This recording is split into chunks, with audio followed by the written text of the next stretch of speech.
Hey guys, Mr. E here, and just a quick little video for you today. I just wanted to talk about a positive interaction I had with a YouTube streamer last night, and also a build that I made together with him.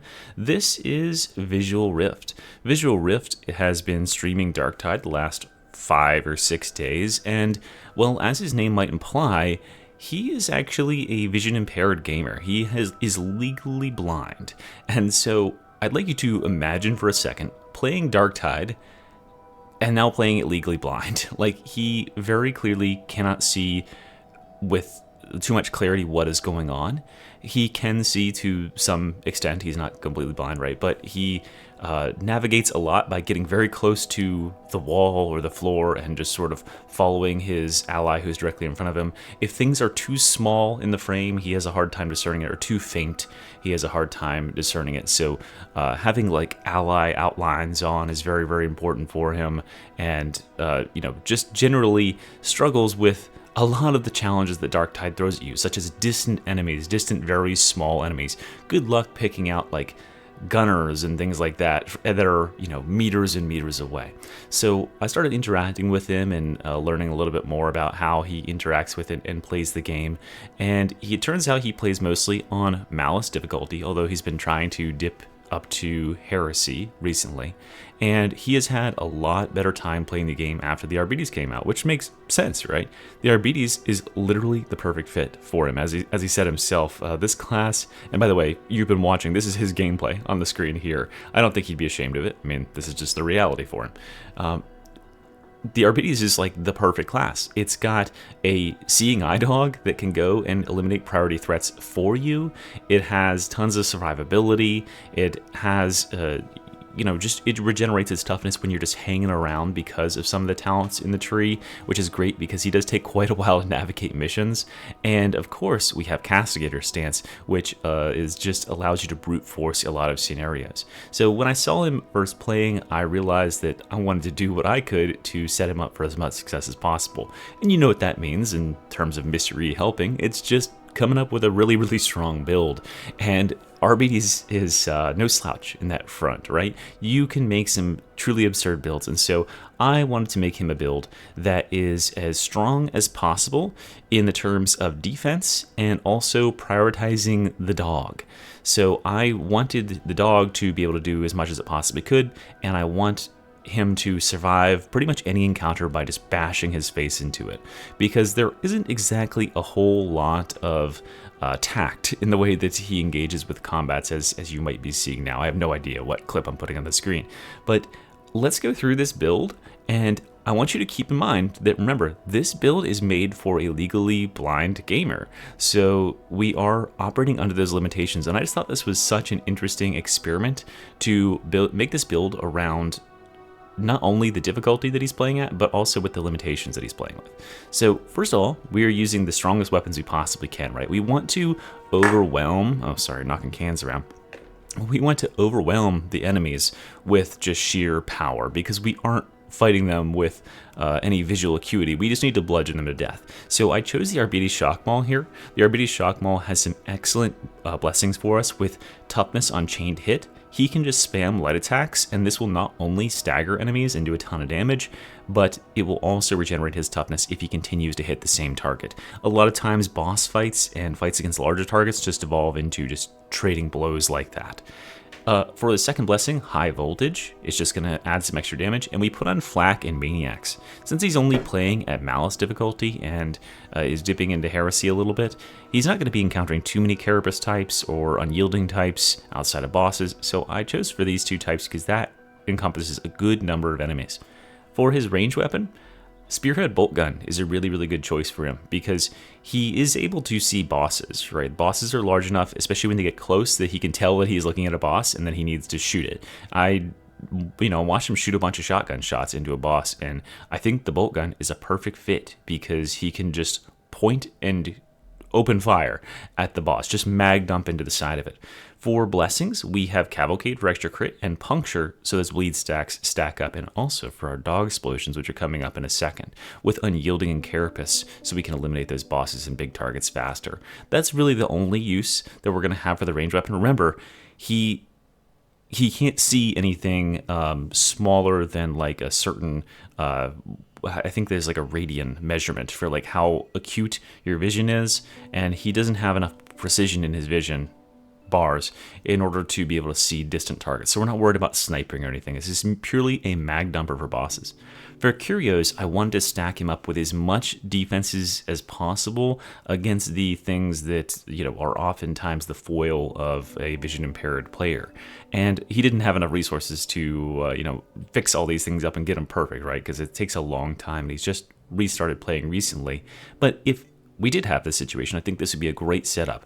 Toughness on all three, with combat ability regen on all three, and then 2 of them are going to have bomber damage resistance, 2 of them are going to have damage resistance to gunners, and then there'll be 2 more additional toughnesses thrown in there. So altogether, you'll have a bunch of additional toughness, about 60%, 61% additional toughness, and then you'll have a good 40% damage resistance to both bombers and gunners, as well as 12% combat ability regen.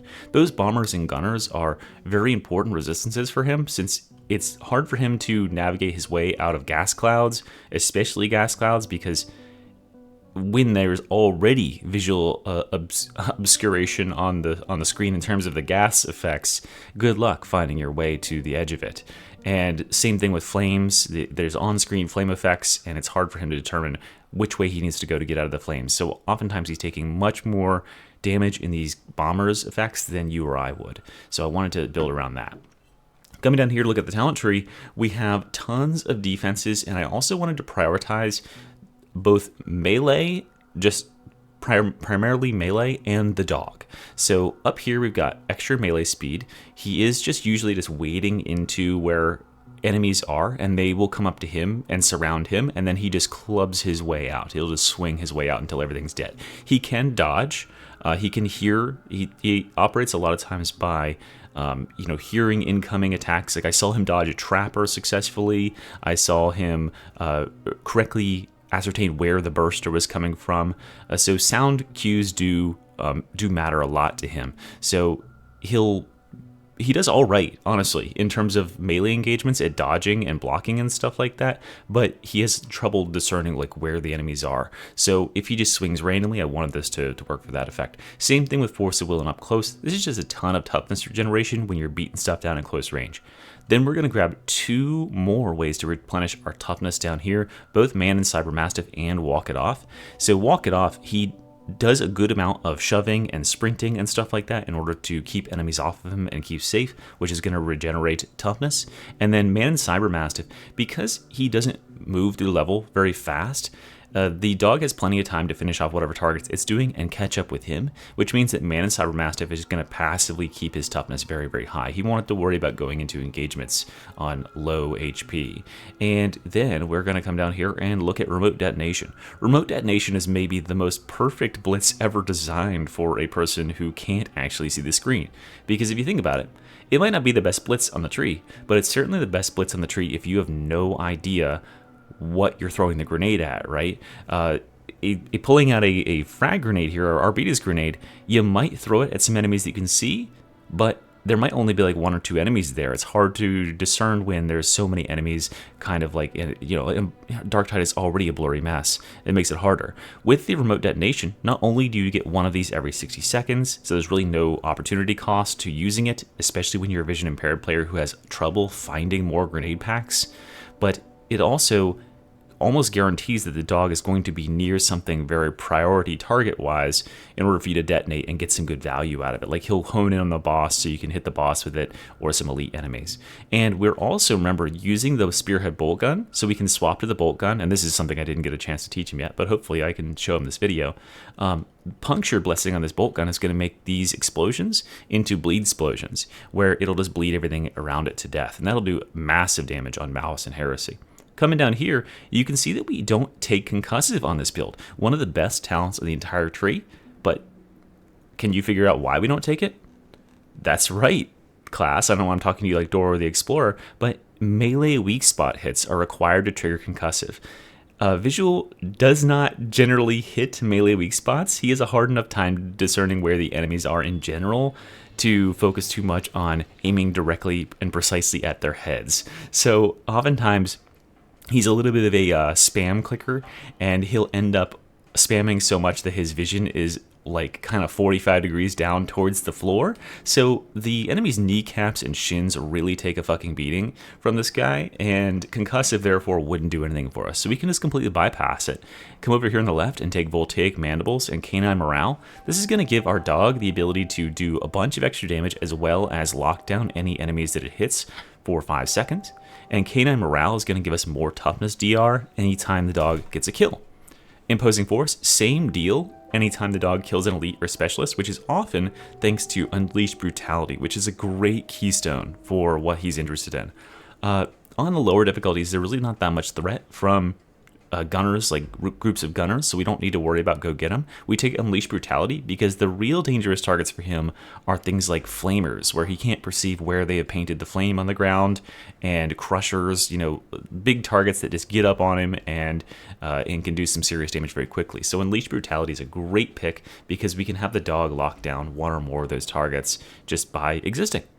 And then we have Castigator's Stance. In his own words, Castigator's Stance was made for him. He can just activate this and just walk into engagements. He can tell when he's taking damage, right? I mean, he can see his health bar and he can tell, I've taken a bunch of hits recently. He's surrounded by enemies or whatever, and activate Castigator's Stance. I've even seen him, I think he has trouble like seeing the timing on the burster, or maybe doesn't have enough experience to push the bursters correctly. So he'll just activate Castigators and just walk into the bursters, which is perfectly fine. It only takes like half your toughness when you have Castigators active. So Castigators is an amazing ability, and we don't need to take any augments on it because the chances of him getting any range kills or getting that many elite or specialist kills during this activation is very low.